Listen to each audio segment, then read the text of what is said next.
है हमारी YouTube channel cricket पे। दोस्तों, जैसे कि आप सबको पता है कि आज हम साइकोलॉजी के 30 क्वेश्चन इस वीडियो में सोल्व करेंगे। अगर ये पार्ट 11 है, आप सबको पता है कि जैसे कि आपको दिख भी रहा है आपकी स्क्रीन पे। तो अगर आपने पार्ट 1 से लेकर 10 तक अभी तक नहीं देखे हैं तो उनका लिंक आपको डिस्क्रिप्शन बॉक्स में मिल जाएगा। जो प्लेलिस्ट बनी हुई है चैनल पे, आप वहाँ से भी देख सकते हैं और डिस्क्रिप्शन बॉक्स में मिल जाएगा, वहाँ से भी देख सकते हैं। आपके लिए एग्जाम में एजुकेशन बहुत ही ज़्यादा इंपॉर्टेंट रोल निभाते हैं। ये आप सबको पता है कि एग्जाम में मतलब क्वेश्चनों का ट्रेंड है वर्तमान समय में कैसा चल रहा है, क्योंकि ये लेटेस्ट एग्जाम हुई है। अभी जनवरी 2020 में ये एग्ज़ाम संपन्न हुई थी। आरपीएससी फर्स्ट ग्रेड 2018 के हम पेपर सोल्व कर रहे हैं, जिसमें आज हमारे लगभग 350 क्वेश्चन सोल्व हो जाएंगे ये वीडियो होने के बाद। तो आप सबको पता है कि 350 क्वेश्चन बहुत ही ज़्यादा इंपॉर्टेंट हैं। और आज के जो दो सबसे इम्पोर्टेंट क्वेश्चन है वो आपकी स्क्रीन पर अभी दिख रहे हैं कि सुप्रसिद्ध 3 पर्वत समस्या का प्रयोग जीन पियाजे ने निम्नांकित में से किस संकल्पना को स्पष्ट करने के लिए किया। ये 4 ऑप्शन आपको दिख रहे हैं। और 130 का क्वेश्चन है कि निम्नांकित में से किस पुनर्बलन शेड्यूल में पुनर्बलन सबसे कम पूर्वानुमेय होता है। ये ऑप्शन भी आपको दिख रहे हैं। तो आप अपने हिसाब से मतलब जो आपको मतलब आ रहा है क्वेश्चन, उसका आंसर आप कमेंट बॉक्स के अंदर दे सकते हैं। और ये क्वेश्चन है वो आपको आगे आने वाले इस वीडियो में आपको ये मतलब दिखेंगे। तो वहाँ पे मैं आपको जो आरपीएससी की ऑथेंटिक आंसर की अनुसार जो आंसर दिया गया है वो आंसर मैं आपको बता दूंगा। तो वहाँ से आप अपने क्वेश्चन का मतलब आंसर है वहाँ से मेल कर लेना। चलो दोस्तों, इस वीडियो को शुरू करते हैं। तो ये देखिए दोस्तों, आज का हमारा पेपर है वो कॉमर्स सब्जेक्ट का है, प्राध्यापक कॉमर्स 2018। और इसकी एग्ज़ाम वो 10 जनवरी 2020 को हुई थी। ये पेपर आज हम इस पेपर के जो 30 क्वेश्चन आते हैं वो क्वेश्चन हम इस वीडियो में सोल्व करेंगे। तो ये रहा दोस्तों आपके सामने पहला क्वेश्चन है, निम्नलिखित में से कौन सी शिक्षा मनोविज्ञान का एक कार्य नहीं है। अनुशासन बनाए रखने में सहयोगी, कक्षा कक्ष की समस्याओं का समाधान, आकलन एवं मूल्यांकन में सहयोग, और कोई भी विकल्प सही नहीं है। तो दोस्तों इसमें पूछा है कि शिक्षा मनोविज्ञान का एक कार्य नहीं है। दोस्तों नहीं वाला क्वेश्चन है वो मैं आपको हर वीडियो में कहता हूँ कि हाँ या नहीं, ये आपको मतलब अंडरलाइन कर लेना है। तो इसमें पूछा है नहीं, तो इसमें दोस्तों कोई भी विकल्प है वो सही नहीं है। ये बात एकदम सही है, ऑप्शन नंबर 4 है वो राइट हो जाएगा। फिर शिक्षा मनोविज्ञान नहीं है, मनोविज्ञान की एक अनुप्रयुक्त शाखा। दोस्तों बहुत बार आता है ये क्वेश्चन, शिक्षा मनोविज्ञान की एक अनुप्रयुक्त शाखा। शिक्षा का विज्ञान, एक धनात्मक विज्ञान और एक मानक या नॉर्मेटिव विज्ञान। तो दोस्तों इसमें बच्चों को बहुत ज़्यादा कन्फ्यूजन होता है। ये मतलब नॉर्मेटिव मतलब साइंस है वो नहीं होती है, शिक्षा मनोविज्ञान नहीं है, ये बात पूछी है। तो दोस्तों इसमें ऑप्शन नंबर 4 है वो राइट हो जाएगा। मतलब शिक्षा मनोविज्ञान नॉर्मेटिव विज्ञान है वो नहीं होती है। दोस्तों आपको इंग्लिश में ही याद रखना है। मानक अनुप्रयुक्त में आप कन्फ्यूजन मतलब एग्जाम में हो जाएगा आपके, लेकिन आप इंग्लिश के अंदर ध्यान में रखेंगे। मानक को क्या पता हिंदी में और कुछ लिख दे, लेकिन नॉर्मेटिव इंग्लिश में आपको हमेशा नॉर्मेटिव साइंस ही लिखा हुआ मिलेगा। और यही ऑप्शन आता है, मतलब लगभग ये मतलब बहुत बार रिपीट हुआ क्वेश्चन में, और हर बार ऑप्शन जो गलत देता है वो मानक विज्ञान वाला ही देता है। तो आप नॉर्मेटिव साइंस है इसको आप अपने दिमाग में एकदम से छाप के रख लें। और ये शिक्षा मनोविज्ञान की एक शाखा नहीं है, ये बात है एकदम बिल्कुल राइट, नॉर्मेटिव साइंस। तो दोस्तों जानते हैं अगला क्वेश्चन, निम्नलिखित में से कौन सा कथन शिक्षा मनोविज्ञान के संदर्भ में सही नहीं है। इसका संबंध शिक्षा के क्या और क्यों से है। यह शैक्षिक वातावरण में एक व्यक्ति के व्यवहार के अध्ययन के लिए वैज्ञानिक विधियों का प्रयोग करता है। यह शिक्षक शिक्षार्थी एवं शिक्षण अधिगम परिस्थितियों से संबंधित है। और चौथा है यह एक पूर्ण विज्ञान नहीं है। तो दोस्तों ये बात बिल्कुल गलत है। ये बात हमसे पूछा है कि निम्न में से कौन सा संदर्भ सही नहीं है, ये बात पूछिए। तो इसका ऑप्शन नंबर 4 है वो राइट हो जाएगा। यह एक पूर्ण विज्ञान नहीं है, ये बात गलत है। फिर आता है, निम्नांकित में से किस मनोविज्ञान ने किशोरावस्था की विशेषता बताने के लिए वाक्यांश तूफान एवं तनाव का प्रयोग किया है। जॉन लॉक, जी स्टेनले हॉल, क्लार्क हल और सिगमंड फ्राइड। तो दोस्तों ये बहुत ही ईजी सा क्वेश्चन है और बहुत बार एग्जाम में आया हुआ है। तो तूफान और तनाव का प्रयोग किया वो जी स्टेनले हॉल ने किया है। तो दोस्तों इसमें ऑप्शन नंबर 2 है वो राइट हो जाएगा, जी स्टेनले हॉल। फिर बात करते हैं आगे। फिर दोस्तों एरिक्सन के अनुसार किशोरावस्था के लिए नियामक संकट है विश्वास बनाम विश्वास बनाम अविश्वास, पहचान बनाम भूमिका संभ्रम, स्वायत्तता बनाम ग्लानि और अंतरंगता बनाम अलगाव। तो इसमें दोस्तों होगा पहचान बनाम भूमिका संभ्रम। ये दोस्तों पहले भी रिपीट हुआ है क्वेश्चन, हमने जो 10 वीडियो अभी तक बना लिए हैं उसमें पहले भी आया था। तो इसमें किशोरावस्था के लिए पहचान बनाम भूमिका द्वंद्व, ऑप्शन नंबर 2 है वो राइट हो जाएगा। फिर कोलब्रग के नैतिक विकास सिद्धांत के अनुसार निम्नांकित में से कौन सा कथन चौथे चरण की विशेषता दर्शाता है। दंड अनुपालन अभिविन्यास, अच्छा लड़का अच्छी लड़की की अभिविन्यास, सामाजिक अनुबंध अभिविन्यास और कानून और व्यवस्था अभिविन्यास। तो दोस्तों आप सबको पता होगी नैतिक विकास के जो कोलबर्ग के सिद्धांत में इन्होंने 3 तो मतलब स्तर बताए थे और हर स्तर में 2-2 चरण थे। तो 3 स्तरों में पूरे कुल चरण वो 6 चरण मतलब नैतिक विकास के बताए थे कोलबर्ग ने, जिसमें हमें चौथे चरण की विशेषता पूछ रहा है।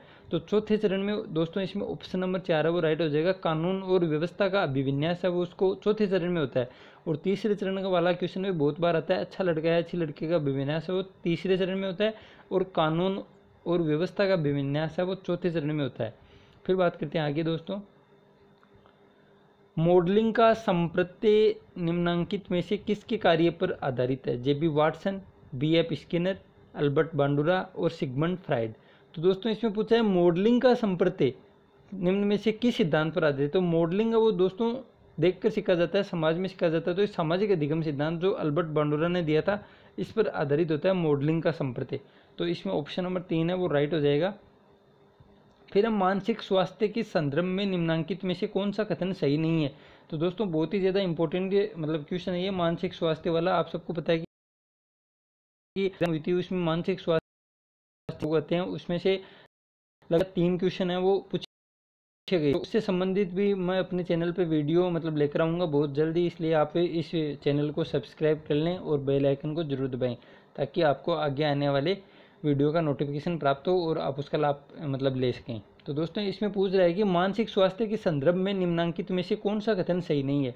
बिना शारीरिक स्वास्थ्य के मानसिक स्वास्थ्य प्राप्त नहीं किया जा सकता। मानसिक स्वास्थ्य एक स्थिर संकल्पना है। मानसिक स्वास्थ्य नीतिपरक मानकों से भिन्न है। मानसिक स्वास्थ्य एवं सामाजिक योग्यता समान नहीं है। तो दोस्तों इसमें पूछ रहा है मानसिक स्वास्थ्य के संदर्भ में निम्नांकित में से कौन सा कथन सही नहीं है? तो दोस्तों इसमें ऑप्शन नंबर 2 हो जाएगा। मानसिक स्वास्थ्य एक स्थिर संकल्पना, ये बात बिल्कुल गलत है। मानसिक स्वास्थ्य एक स्थिर संकल्पना नहीं होती है, उसमें कमी या बढ़ोतरी मतलब होती रहती है। फिर निम्नांकित में से कौन सा प्रणाली उपागम का एक चरण नहीं है? प्रणाली विश्लेषण, प्रणाली की रचना एवं विकास, प्रणाली का क्रियान्वयन एवं मूल्यांकन और व्यवस्थित सूचना संग्रहण। तो इसमें पूछ रहा है प्रणाली उपागम का एक चरण नहीं है। तो दोस्तों व्यवस्थित सूचना संग्रहण ये प्रणाली उपागम का कोई चरण नहीं होता है। ऑप्शन नंबर 4 है वो इसमें राइट हो जाएगा। फिर है निम्नांकित में से कौन सा अनुदेशनात्मक तंत्र के प्रणाली उपागम की एक विशेषता नहीं है?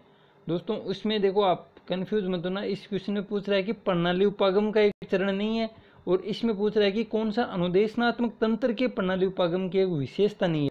उद्देश्यों का निर्माण, विद्यार्थी के प्रवेश व्यवहार का पूर्व मूल्यांकन, अनुदेशनात्मक तंत्र का विकास और परिकल्पना परीक्षण।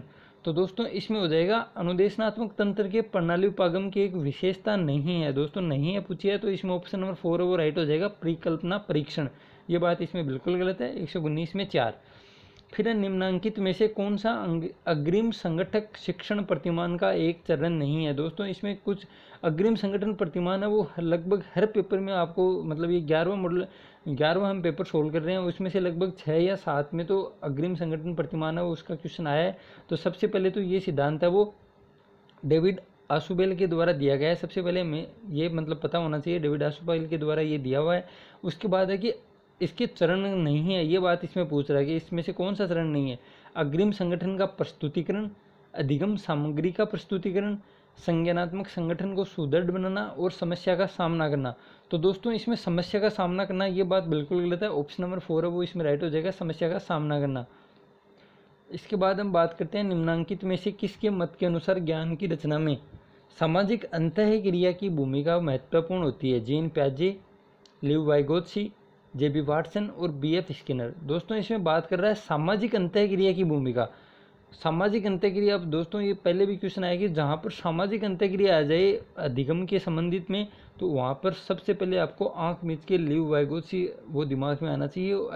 वो आपको ऑप्शन दिया हुआ तो लगभग 100% सामाजिक अंतःक्रिया की मतलब वो होता है। तो सामाजिक नाम आ जाए कोई भी क्वेश्चन में तो उसमें लगभग 99.99% चांस वाइगोत्स्की के होते हैं। तो यहीं पर भी यही राइट है। इसमें ऑप्शन नंबर 2 लिव वाइगोत्स्की है वो सही हो जाएगा। सामाजिक अंतःक्रिया की भूमिका महत्वपूर्ण होती है लिव वाइगोत्स्की के अनुसार। फिर आता है सांवेगिक बुद्धि की संकल्पना के प्रणेता हैं पीटर सोलो और John Mayer, Dan Goleman, E.L. Thorndike, B.F. Skinner.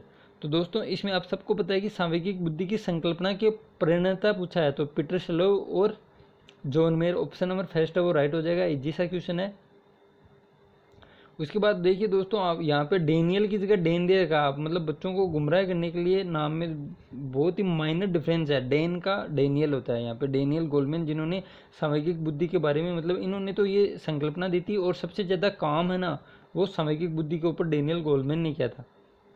उसके बाद आता है अगला क्वेश्चन, जीन पियाजे के संज्ञानात्मक सिद्धांत के अनुसार संरक्षण के नियम की समझ विकसित होती है। दोस्तों क्या शानदार क्वेश्चन है कि जीन पियाजे के संज्ञानात्मक सिद्धांत के अनुसार संरक्षण के नियम की समझ विकसित होती है संवेदी गामक स्तर पर, मूर्त संक्रियात्मक स्तर पर, पूर्व संक्रियात्मक स्तर पर और औपचारिक संक्रियात्मक स्तर पर।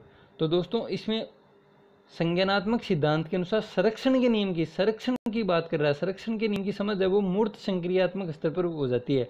मतलब तीसरा चरण है जीन पियाजे के अनुसार जिसमें संरक्षण के नियम की समझ है वो विकसित हो जाती है। तो इसमें ऑप्शन नंबर सेकंड है वो राइट हो जाएगा, मूर्त संक्रियात्मक, ऑप्शन सेकंड। इसके बाद है हेज द्विधा निम्नांकित में से किस सिद्धांत से संबंधित है?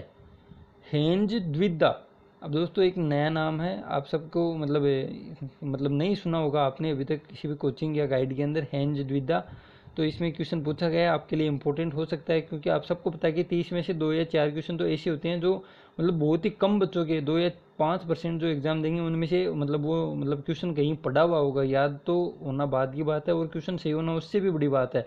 तो आप सबको उस 2 या 5% में आना है, इसलिए आपको ये क्वेश्चन है वो एक जगह कहीं पे जो नहीं आते हैं उनको सिर्फ लिख लें, जो आते हैं उनको लिखने की कोई ज़रूरत नहीं है क्योंकि बहुत ज़्यादा बड़ी कॉपी हो जाएगी तो फिर उसको पढ़ने का मन नहीं करेगा। इसलिए जो नहीं आते हैं उस क्वेश्चन को नोट कीजिए और वही ऑप्शन लीजिए जिसमें आपको कन्फ्यूजन हो, जिसमें कन्फ्यूजन नहीं हो रहा है, इजीली आप उसको हटा पा रहे हैं, उसको लिखने की कोई ज़रूरत नहीं है। तो आप बस वो 2 या 3 या जिन ऑप्शनों में आपको डाउट रहता है वो नोट करें क्वेश्चन के साथ, और उसमें से जो सही है उसको आप आगे लिख लें, ताकि किसी भी चीज़ के ऑप्शन को छुपा कर आप फिर याद हुआ है या नहीं ये आप अपना मूल्यांकन कर सकें। तो दोस्तों इस क्वेश्चन की बात करते हैं, हेंज द्विधा निम्नांकित में से किस सिद्धांत से संबंधित है? पियाजे के संज्ञानात्मक विकास के सिद्धांत से, फ्राइड के मनोलैंगिक विकास के सिद्धांत से, कोलब्रग के नैतिक विकास के सिद्धांत से और बांडोरा के निरीक्षणात्मक अधिगम से। तो दोस्तों हेंज द्विधा है वो कोलब्रग के नैतिक विकास के सिद्धांत से सम्मिलित है, ऑप्शन नंबर 3 है इसमें राइट हो जाएगा, कोलब्रग के नैतिक विकास के सिद्धांत से हेंज द्विधा। फिर है पुनर्बलन के संबंध में निम्नांकित में से कौन सा कथन सही नहीं है? सकारात्मक पुनर्बलन अनुक्रिया को बढ़ाता है, नकारात्मक पुनर्बलन अनुक्रिया को कम करता है, नकारात्मक पुनर्बलन अनुक्रिया को बढ़ाता है और नकारात्मक पुनर्बलन दंड के समान है। तो दोस्तों इसमें पूछ रहा है कि सही नहीं है, नकारात्मक पुनर्बलन अनुक्रिया को कम करता है। दोस्तों ये बात बिल्कुल गलत है। ये क्वेश्चन लास्ट वीडियो था हमारे 10वां वीडियो था उसमें भी आया था। तो दोस्तों इसमें आपको ये ध्यान रखना कि पुनर्बलन चाहे सकारात्मक हो या नकारात्मक हो, वो अनुक्रिया सही अनुक्रिया वांछनीय व्यवहार को बढ़ाने का काम करता है, सकारात्मक पुनर्बलन भी और नकारात्मक पुनर्बलन भी। और ये दोस्तों इसमें पूछा है कि नकारात्मक पुनर्बलन वो अनुक्रिया को कम करता है, ये बात इसमें गलत है, सही नहीं है। आप सबको पता है कि ये देखो क्वेश्चन पूछ रहा है सही नहीं है, और ये आंसर है वो मैं आपको आरपीएससी की जो आंसर की डाली गई थी उसी से आंसर मैंने लिए हैं, वही आंसर मैं आपको बता रहा हूँ। फिर भी अगर आपको कोई क्वेश्चन पे डाउट लगे तो आप खुद भी आरपीएससी की वेबसाइट से पेपर और उसका आंसर है वो डाउनलोड कर सकते हैं और अपना मिलाना वो कर भी सकते हैं। फिर बात करते हैं दोस्तों आगे के क्वेश्चन की, मेयर द्वारा दी गई सांवेगिक बुद्धि की संकल्पना में निम्नांकित में से क्या समाहित नहीं है? अब दोस्तों हम कोचिंग वाले लगभग यही पढ़ाते हैं, सांवेगिक बुद्धि की जो परीक्षण वो मेयर द्वारा दिया जाता है, ये अंदर से क्वेश्चन पूछा गया है, इसलिए ये क्वेश्चन भी है वो इम्पोर्टेंट बन जाता है। तो इसमें ऑप्शन दिए गए हैं, दूसरों के संवेगों को ठीक से पढ़ना, आत्म प्रेरणा, अपने संवेगों का नियमन एवं नियंत्रण और दूसरों को अभिप्रेरित करना। तो दोस्तों इसमें पूछ रहा है कि मेयर द्वारा जो सांवेगिक बुद्धि की संकल्पना में क्या समाहित नहीं था, नहीं पूछ रहा है, तो इसमें हो जाएगा दूसरों को अभिप्रेरित करना, ऑप्शन नंबर 4 इसमें राइट हो जाएगा, ये बात इसमें शामिल नहीं थी। फिर है निम्नांकित में से कौन सा शास्त्रीय अनुबंधन से संबंधित नहीं है? शास्त्रीय अनुबंधन तो प्रश्नमाला या प्रश्नावली हम कुछ शब्द कह सकते हैं जो शास्त्रीय अनुबंधन से संबंधित थे, उसमें से पूछ रहा है कि इन 4 ऑप्शनों में से कौन सा इसमें संबंधित नहीं है? विलोपन, विभेदन, शेपिंग और तत्काल पुनः प्राप्ति। तो दोस्तों इसमें ऑप्शन नंबर 4 है शेपिंग, ये इससे संबंधित नहीं है। शेपिंग है वो क्रिया प्रसूत अनुबंधन सिद्धांत से संबंधित है, शेपिंग इस सिद्धांत से संबंधित नहीं है, तो इसमें ऑप्शन नंबर 4 है वो राइट हो जाएगा। अब विलोपन और तत्काल पुनः प्राप्ति क्या है, ये विभेदन है, ये सब शास्त्रीय अनुबंधन से संबंधित होते हैं। और शास्त्रीय अनुबंधन से संबंधित एक पूरा वीडियो जल्दी इस चैनल पे आपको उपलब्ध होगा, जिसमें इससे संबंधित और भी जो शब्दावली है वो सब उस वीडियो में आपको देखने की मिलेगी। और आप सबको पता है कि अधिगम एक ऐसा टॉपिक है जिसमें प्रश्न है वो मतलब घुमा के प्रश्न आएगा तो सिर्फ अधिगम से आएगा, उसके अलावा बुद्धि है उसमें ज़्यादा क्वेश्चन नहीं बनते हैं कि आपको मतलब एग्जामिनर उलझाने की कोशिश करे, उलझाएगा तो सिर्फ या तो अधिगम में या फिर शिक्षा मनोविज्ञान में, यही 2 टॉपिक है जिसमें से मतलब उलझा के क्वेश्चन आते हैं। फिर बात करते हैं आगे। आज धूप तेज एवं असुखद है, आप धूप चश्मा लगा लेते हैं जो आपकी असुविधा को कम कर देता है। यह उदाहरण हो सकता है नकारात्मक पुनर्बलन का, सकारात्मक पुनर्बलन का, नकारात्मक दंड का और सकारात्मक दंड का। तो दोस्तों बहुत ही शानदार क्वेश्चन है कि आज धूप तेज और असुखद है, आप धूप चश्मा लगा लेते हैं जो आपकी असुविधा को कम कर देता है, यह उदाहरण हो सकता है। तो दोस्तों ये है नकारात्मक पुनर्बलन का, ऑप्शन नंबर 1 है इसमें राइट हो जाएगा नकारात्मक पुनर्बलन का। फिर बात करते हैं आगे। सुप्रसिद्ध 3 पर्वत समस्या का प्रयोग जीन पियाजे ने अपने निम्नांकित में से किस संकल्पना को स्पष्ट करने के लिए किया था।